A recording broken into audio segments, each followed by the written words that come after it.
Shalom. Haleluya. Silakan duduk Bapak Ibu Saudara. Puji Tuhan. Ya. Terima kasih untuk Pemerintah Budi ya yang sudah memberikan kesempatan selama ini dari hari Jumat sampai hari ini. Tujuan kami ke sini adalah untuk mempromosikan sekolah misi. Pusat Orientasi Apostolik Betel, Sekolah Misi Betel yang akan dilaksanakan tanggal 25 Juni nanti pembukaannya.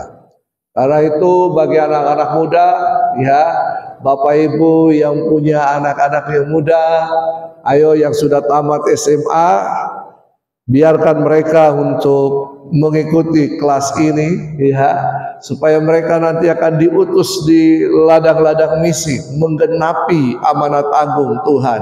Amin. Nah, jadi dorong anak-anak kita ya, orang-orang tua dorong anak-anakmu untuk melayani Tuhan. Ya, anak-anak muda, buka hatimu supaya engkau bisa melangkah dalam pelayanan misi ini. Pelayanan yang ada di mata Tuhan. Amin. Nah, terima kasih juga untuk Bapak Yusak yang sudah memfasilitasi semuanya. Terima kasih juga untuk induk semang saya, ya, Mama Nanda yang ya sudah memelihara saya selama ada di sini. Puji Tuhan, ya. Terima kasih, luar biasa, anak-anak muda yang luar biasa. Oke, pada pagi hari ini kita akan belajar bersama-sama tentang satu tema, penggenapan janji Bapa. Katakan penggenapan janji Bapa. Puji Tuhan. Kita percaya bahwa pada hari yang ke-50, kapan hari yang ke-50 itu? Pada waktu Yesus bangkit, selama 40 hari dia ada di muka bumi ini mengajar berulang-ulang tentang kerajaan Allah, dan kemudian dia naik ke sorga. Pada 10 hari kemudian pencurahan Roh Kudus terjadi.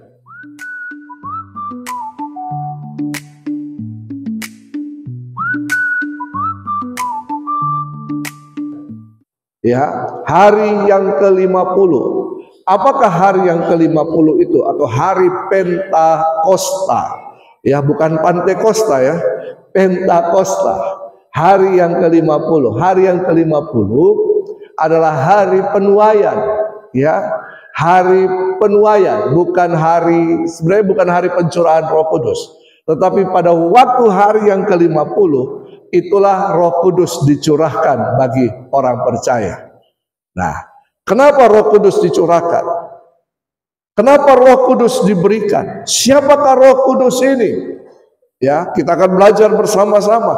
Untuk apa Roh Kudus dicurahkan dalam kehidupan kita, dalam kehidupan orang percaya? Coba kita lihat bersama. Ya, kita lihat bersama dalam Lukas 24 ayat 49. Lukas 24 ayat 49 dan Kisah Para Rasul 1 ayat yang keempat. Lukas 24 ayat 49 dan Kisah Para Rasul 1 ayat yang keempat. Kita baca bersama-sama 1, 2, 3. Dan aku akan mengirim kepadamu apa yang dijanjikan Bapakku, tetapi kamu harus tinggal di dalam kota ini sampai kamu diperlengkapi dengan kekuasaan dari tempat tinggi. Kisah Para Rasul, Lukas mencatat bahwa pada suatu hari ketika ia makan bersama-sama dengan mereka, ia melarang mereka meninggalkan Yerusalem dan menyuruh mereka tinggal di situ menantikan janji Bapa yang demikian katanya telah kamu dengar daripadaku.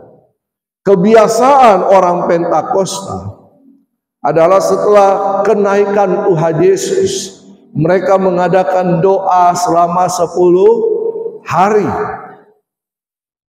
Ini kebiasaan, ini menjadi rutinitas tiap tahun. Untuk apa? Menantikan ketuangan Roh Kudus. Roh Kudus adalah janji Bapa. Ya. Dan janji ini sangat penting. Janji ini yang disampaikan oleh Yesus sendiri. bahwa Bapa akan menggenapi janjinya. Aku akan mengirim kepadamu apa yang dijanjikan Bapakku, tapi butuh ketaatan. Tinggal di Yerusalem. Sampai kapan? Sampai penggenapan janji itu. Nah, jadi untuk mendapatkan janji Bapa harus ada ketaatan, harus ada kesetiaan. Amin. Kesetiaan untuk menanti. Kapan? Kita tidak tahu kapan waktunya. Tapi janji ini tetap akan digenapi. Ya, sekarang sedang digenapi. Akan datang sedang digenapi. Terus berulang-ulang akan terus digenapi dalam kehidupan orang percaya. Nah, janji ini adalah janji yang penting. Coba kita lihat bersama. Kenapa kita butuh janji Bapa ini? Kisah Para Rasul 1 ayat 5 dan 8. Kisah Para Rasul 1 ayat 5 dan 8. Sebab Yohanes membaptis dengan air, tetapi tidak lama lagi kamu akan dibaptis dengan Roh Kudus. Tetapi kamu akan menerima kuasa kalau Roh Kudus turun ke atas kamu, dan kamu akan menjadi saksiku di Yerusalem dan di seluruh Yudea dan Samaria dan sampai ke ujung bumi. Nah, perhatikan baik-baik bahwa janji Bapa ini erat kaitannya dengan kehidupan orang percaya. Ketika Yesus disalib, apa yang terjadi? Murid-murid pada ketakutan, betul kan? Mereka bersembunyi, mereka berkumpul secara sembunyi-sembunyi. Mereka ketakutan karena yang mereka sembah Yesus, Tuhan, mati. Tetapi kita percaya kita tidak menyembah Tuhan yang mati, amin. Kita menyembah Tuhan yang hidup karena pada hari yang ketiga Dia bangkit. Nah, tetapi ketika dalam proses 3 hari itu mereka sangat ketakutan. Lalu kemudian ketika Yesus bangkit, Yesus mengajarkan kepada mereka kerajaan Allah, kuasa kerajaan, nilai-nilai kerajaan, kehidupan dalam kerajaan Allah. Makanya dikatakan kalau kamu tidak dilahirkan kembali oleh air dan roh, kamu tidak melihat kerajaan Allah. Ya, kalau kamu tidak dilahirkan kembali oleh air dan roh, kamu tidak masuk dalam kerajaan Allah. Ini menjadi penting. Ini yang harus kita garis bawahi, bahwa kita harus lahir baru. Kita harus menjadi ciptaan yang baru dalam Kristus Yesus. Kita harus mengenakan DNA Kristus dalam kehidupan kita. Kalau tidak, kita tidak akan masuk dalam kerajaan Allah. Lihat saja, tidak bisa, apalagi masuk.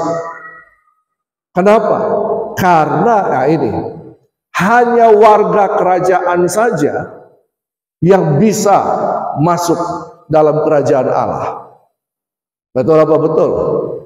Ya, negara kita ini kan negara Republik Indonesia. Negara ini tidak mengizinkan orang yang di luar negara ini untuk masuk tanpa izin, betul kan? Hanya warga negara Indonesia yang berhak masuk keluar dengan bebas. Orang luar harus pakai izin. Ya, kita juga seperti itu. Kita warga negara. Kenapa kita jadi warga negara? Karena kelahiran. Kita jadi warga negara kerajaan Allah karena kelahiran, betul kan? Kita lahir baru. Makanya penting artinya pertobatan. Encounter dengan Yesus, Roh Kudus, penuh Roh Kudus, dibaptis. Itu sangat penting. Sehingga kita menjadi milik Kristus. DNA Kristus. Mati terhadap kehidupan yang lama. Bangkit atau lahir kembali dalam kehidupan Kristus. Ya, makanya dikatakan kamu, Yohanes membaptis dengan air, tanda pertobatan, tanda kelahiran kembali. Tetapi tidak lama lagi kamu akan dibaptis dengan Roh Kudus. Ya, kita telah menerima DNA Kristus, kita lahir baru. Tetapi bukan sampai di situ saja. Jangan hanya jadi orang Kristen yang biasa-biasa. Jangan hanya jadi orang Kristen yang bikin panas bangku gereja. Jangan jadi hanya orang Kristen yang cuma datang tiap minggu ke gereja, angkat tangan, nangis, setelah itu pulang, dan kemudian minggu depan kembali lagi, tapi tidak berfungsi sebagai orang percaya. Kenapa tidak berfungsi? Karena tidak ada yang menggerakkan dalam kehidupan kita. Makanya kita butuh Roh Kudus untuk memanifestasikan kuasanya, karunia-karunia-Nya dalam kehidupan kita. Kuasa dan karunia Roh Kudus tidak hanya berlaku dalam kehidupan gereja 4 tembok ini, tapi kita diperlengkapi dengan kuasa di dalam persekutuan kita ini untuk apa? Untuk jadi saksi Kristus di luar sana. Ini penting. Ya, orang percaya jangan terjebak dengan rutinitas. Orang percaya jangan terjebak dengan liturgi dan menganggap bahwa ibadah kebaktian kita, liturgi kita lebih baik. Kalau tidak punya Roh Kudus, sia-sia. Kalau tidak dipenuhi Roh Kudus, tidak mengalami encounter dengan Roh Kudus, sia-sia kehidupan kita. Kita hanya akan melayani yang biasa-biasa saja, dengan kekuatan kita, dengan kemampuan kita, dengan talenta kita. Tetapi pelayanan kita tidak menghasilkan kuasa Tuhan, tidak menjamah kehidupan orang-orang percaya yang lainnya, bahkan orang-orang di luar sana. Kamu akan menerima kuasa kalau Roh Kudus turun ke atas kamu. Ini janji Bapa. Roh Kudus diberikan kepada umatnya. Kamu akan menjadi saksiku. Ini dia. Saksi. Saksi itu dalam bahasa Yunani martir. Ya. Saksi. Kuasa Tuhan, kuasa Roh Kudus memampukan kita untuk menjadi saksi-saksi Kristus. Kenapa kita kalah dalam kehidupan ini? Kenapa kita jatuh dalam kehidupan ini? Kenapa ada orang yang percaya Yesus dibaptis kemudian apa? Kembali lagi dalam kehidupan lamanya. Hidup kita tidak berubah. Hidup kita sama dengan dunia ini. Kalau orang dunia mabuk, kita juga mabuk. Kalau mereka di luar sana merokok, kita juga merokok. Apa bedanya? Kalau orang di luar sana korupsi, kita juga korupsi. Apa bedanya? Kalau orang di luar sana melakukan kejahatan, kita juga melakukan kejahatan. Kalau orang di luar sana terpecah belah, kita juga terpecah belah. Apa bedanya kita dengan dunia? Berapa lama kita terjebak dalam kondisi seperti ini? Kekristenan menjadi mati, kekristenan menjadi mandul, tidak punya kuasa. Betul apa betul? Sehingga kita tidak jadi saksi. Sama aja. Pergi gereja dengan tidak pergi gereja sama. Lihat itu anak-anak muda aja di sana, sama aja tahu. Itu ibu-ibu sana itu tukang gosip itu sama aja kita. Ngapain percaya Yesus tidak percaya Yesus sama saja. Karena kita tidak mencerminkan gaya hidup Kristus. Karena itu bertobatlah. Tuhan akan melawat kita. Bertobatlah. Yang melayani juga berbuat kejahatan sama aja kita. Singkam aja. Katakan kiri kanan, singkam aja. Bertobat. Bodoai, sami mawon, bertobatlah sebab kerajaan Allah sudah datang. Jangan sampai nanti kita ketinggalan. Kita tidak tahu kapan Yesus kembali. Tapi tanda-tanda sudah menyatakan kedatangan Kristus kembali. Kita enak memperingati Yesus naik ke sorga. Tapi dia akan datang kembali. Untuk apa? Untuk mengangkat para saleh-salehnya, para kudus-kudusnya. Nah, karena itu Yesus menjanjikan kepada para rasul, para murid sebelum dia naik ke surga, ia akan mengutus Roh Kudus. Untuk apa? Untuk menyertai orang percaya sampai selama-lamanya.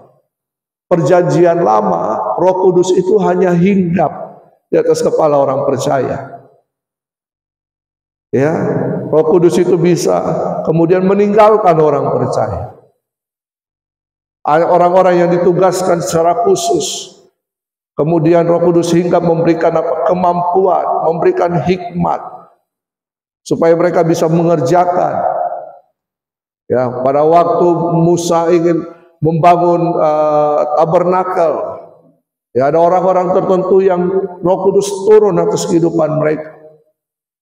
Tetapi dalam perjanjian baru, Roh Kudus itu tinggal dalam kehidupan orang percaya. Roh Kudus itu ada dalam kehidupan orang percaya. Kita mengaku Yesus Kristus Tuhan karena ada Roh Kudus dalam kehidupan kita. Tetapi Roh Kudus itu harus memanifestasikan kuasanya, menguasai kehidupan kita. Makanya kita perlu yang namanya baptisan Roh Kudus. Apa itu baptisan Roh Kudus? Tanda awal Roh Kudus memenuhi kehidupan kita. Sama seperti para murid di loteng Yerusalem dalam Kisah Para Rasul yang kedua, pasal kedua. Ketika mereka sedang berdoa di loteng Yerusalem, tiba-tiba datang angin, dan kemudian turun lidah-lidah api. Mereka dibaptis Roh Kudus, kepenuhan Roh Kudus untuk pertama kali. GBI mengakui bahwa tanda awal kita dibaptis Roh Kudus adalah berkata-kata dalam bahasa lidah. Ada banyak sekarang kita lihat di TikTok, apa itu bahasa lidah? Apa itu bahasa roh? Itu bahasa orang gila. Itu bahasa yang tidak masuk akal. Itu bukan kebenaran firman Tuhan. Alkitab mencatat orang yang dipenuhi Roh Kudus, mereka akan berkata-kata dalam bahasa-bahasa yang baru. Untuk apa bahasa-bahasa baru itu? 1 Korintus 14 ayat 4 berkata, itu bahasa doa. Coba baca 1 Korintus 14 ayat 4. Kita perlu orang percaya perlu. Pentakosta karismatik lahir karena kuasa Roh Kudus. Bergerak dalam kuasa Roh Kudus. Tapi sekarang hari-hari ini, benar kata firman Tuhan, dimulai oleh roh, diakhiri dengan daging. Jangan akhiri dengan daging. Terus bergerak dalam kuasa Roh Kudus. 1 Korintus 14 ayat 4 berkata apa? Siapa yang berkata-kata dengan bahasa roh, ia membangun dirinya sendiri. Siapa yang berglosolalia, berkata-kata dalam bahasa roh yang diberikan oleh Roh Kudus, ia membangun dirinya sendiri. Saat kita ketakutan, saat kita lemah, saat kita tidak berdaya, kita berdoa. Makanya Roma 8 ayat 26 berkata, ada bahasa doa. Demikian juga roh membantu kita dalam kelemahan kita. Sebab kita tidak tahu bagaimana sebenarnya harus berdoa.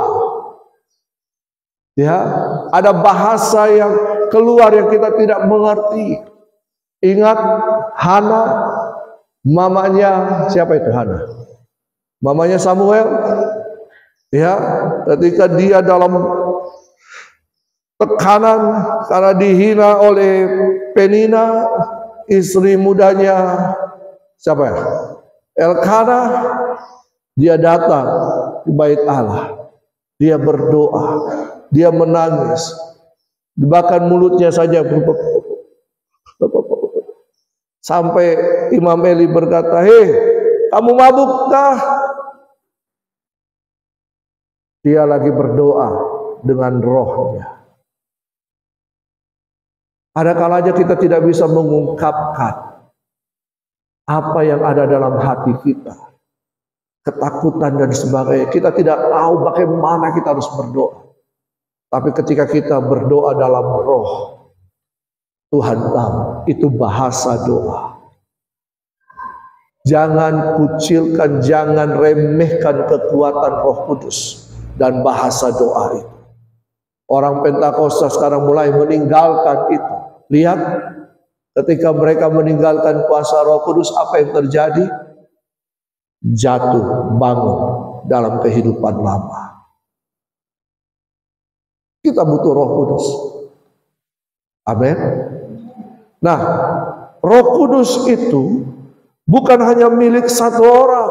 Roh Kudus itu bukan hanya milik satu jabatan, hanya para imam. Tapi Roh Kudus itu diberikan kepada setiap orang percaya. Roh Kudus itu diberikan kepada setiap orang percaya. Siapa orang percaya di tempat ini? Siapa orang percaya di tempat ini? Nah, kenapa banyak orang Kristen jadi mualaf? Karena mereka tidak punya iman atau tidak beriman kepada Kristus. Sudah melayani bisa jadi mualaf? Bisa. Kalau tidak memiliki iman di dalam Kristus. Kosong. Makanya kepercayaan kita harus dikuatkan. Jangan bangga hanya KTP orang Kristen. Jangan bangga orang lihat kita datang ke gereja hanya sekedar rutinitas, tapi iman kita kosong.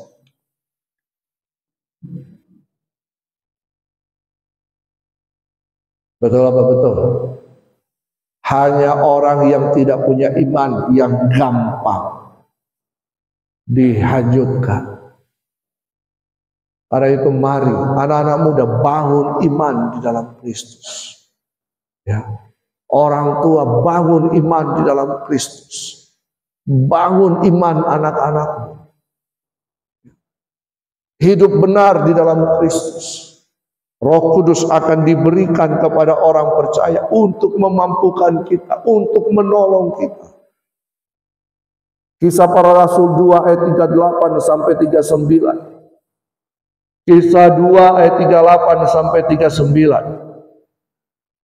Kita baca sama-sama. 1, 2, 3. Jawab Petrus kepada mereka, bertobatlah dan hendaklah kamu masing-masing memberi dirimu dibaptis dalam nama Yesus Kristus untuk pengampunan dosamu.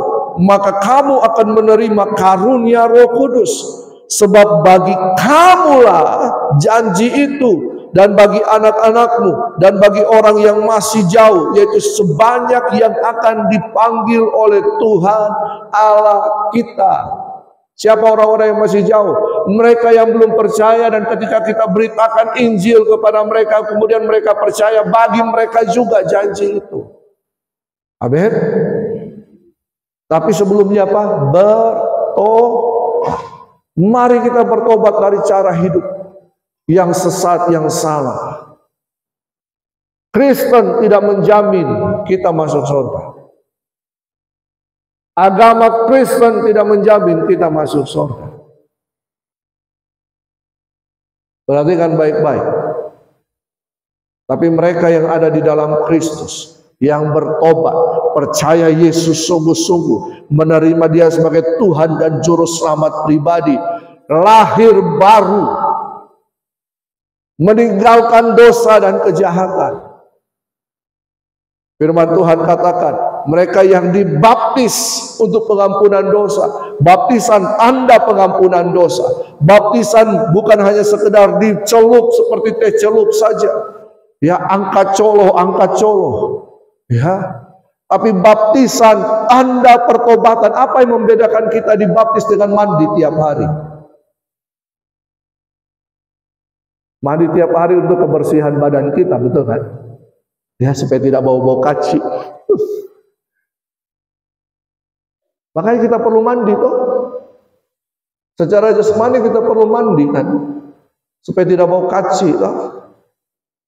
Secara rohani kita butuh yang namanya dibaptis.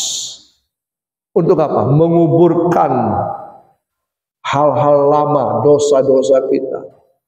Lalu kita dibangkitkan. Ya, kita mati bersama Kristus. Bangkit dalam kehidupan yang baru bersama Kristus. Kita tidak ada lagi bau dosanya.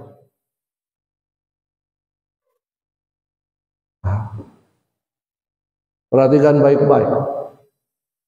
Orang yang belum di dalam Kristus itu suka didekati sama iblis. Karena sama Ji, temannya. Betul apa betul? Iya toh. Tapi mereka yang jadi ciptaan baru adalah milik Kristus. Tandanya adalah dibaptis. Apa dibaptis? Kita mengenakan Kristus dalam kehidupan kita. Apa maksud dibaptis? Kita dimeteraikan oleh Kristus. Bahwa kita ini adalah milik Kristus. Baptis tanda proklamasi kepada dunia ini. Kepada kuasa kegelapan. Saya milik Kristus. Tapi baptis tidak menjamin kita untuk tidak jatuh dalam dosa. Jangan juga bangga kalau kita sudah dibaptis. Kita harus memelihara kehidupan kita. Karena iblis akan berusaha untuk menjatuhkan kita.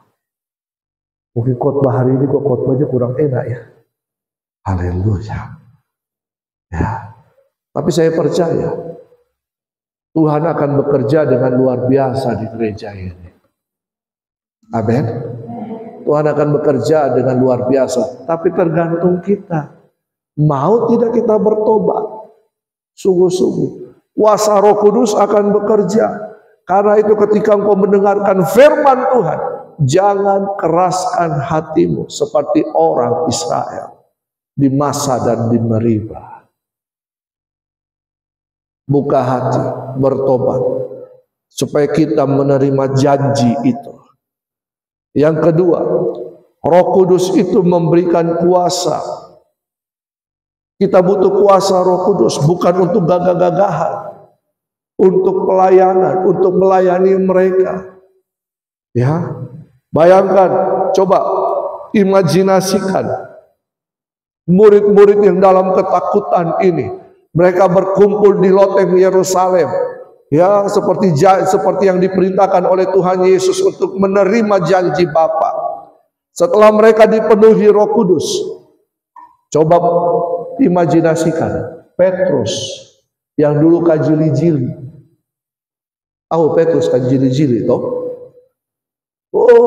Pokoknya saya akan tetap ikut Yesus, ikutmu. Tapi Yesus bilang, sebelum ayam berkokok berapa kali? 3 kali. Itu akan menyangka. Tidak. Petrus juga yang menarik Yesus. Padahal sebelumnya dia berkata, engkaulah Mesias, anak Allah yang hidup. Lalu kemudian Yesus berkata, aku akan pergi ke Yerusalem untuk mengalami penderitaan. Dia berkata, dia tarik Yesus. Yesus, engkau tidak akan menderita. Yesus bilang apa? Kenyahlah iblis. Ini orang kajili-jili. Ya toh. Ada enggak di jemaat orang kajili-jili? Tapi orang baik ya. Petrus itu orang baik. Dia menyangkal Yesus, tapi dia bertobat. Apa bedanya Petrus dengan Yudas Iskariot? Yudas menjual Yesus, tapi dia tidak bertobat. Petrus menyangkal Yesus, dia bertobat. Pertobatan itu penting, Bapak Ibu. Tuhan bisa mengubah kita asal kita mau bertobat. Tuhan bisa mengubah kehidupan kita asal kita mau bertobat. Amin. Nah, lalu kemudian apa? Setelah Petrus dan murid-murid dipenuhi Roh Kudus, Kisah Para Rasul pasal yang kedua, Petrus berdiri berkhotbah. Ya, Petrus berdiri berkhotbah. Khotbahnya hanya menerangkan tentang Yesus. Tapi kemudian apa yang terjadi? Orang banyak berkata, apa yang harus kami kerjakan? Bayangkan, ada perubahan kehidupan. Petrus yang kajili-jili, yang menyangkal Yesus, tapi kemudian dia bertobat ketika dia penuh Roh Kudus. Kuasa Tuhan ada dalam kehidupannya. Kuasa Tuhan mengurapi apa yang dikatakannya. 3.000 orang bertobat. Bahkan bayangan Petrus saja kena kepada orang yang sakit, sembuh. Ada kuasa Tuhan.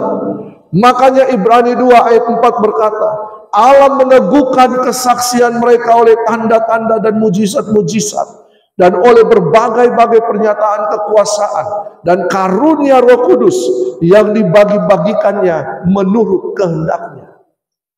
Ada kuasa Roh Kudus. Kita perlu Roh Kudus dalam hidup ini. Kita melawan apa? Kita bukan melawan saudara-saudara seiman kita. Kita melawan roh-roh jahat di udara. Penguasa-penguasa wilayah iblis itu musuh kita.